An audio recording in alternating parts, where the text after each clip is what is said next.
Kausapan. It's Miggy and I'm back again.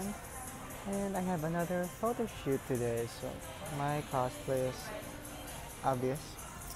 With the tattoo and the earring. So I am going to be having a Kazutora photo shoot today here at BGC. The music is so enticing. Anyways, I'm currently waiting for my photographer, which is Kuya Justin, one of the new recruits of Usapang Cosplay. So I will be introducing him later. So bye!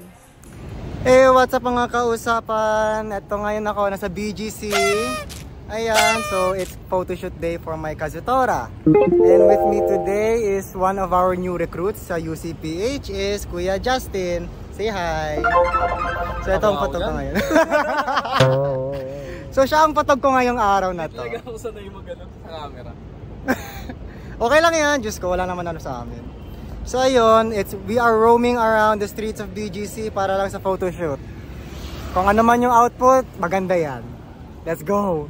So ayun guys, we are roaming around BGC para lang sa photoshoot na to. And I have to say, the latest outputs na hanggang ngayon magaganda, di ba kuya? Kaya Uulan na yan, my God. Pahinga muna kami.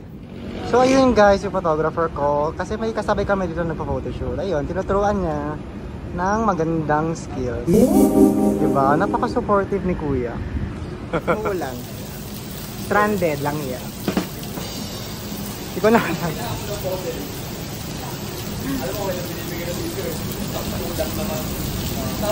Location tayo ngayon sa time zone. I am happy. Kabogyan. Ganda ng output nito sa totoo. I am happy. So ayun guys, nandito kami ngayon sa BGC High Street dito sa big screen. Ayun oh, woo, big screen. Kita pa rin. Kita pa rin. Ayun, tapos na yung shoot namin. Hanggang gabi kami, oh, sinulit talaga namin. So this has been Miggy and Kuya Justin. And see you guys next time.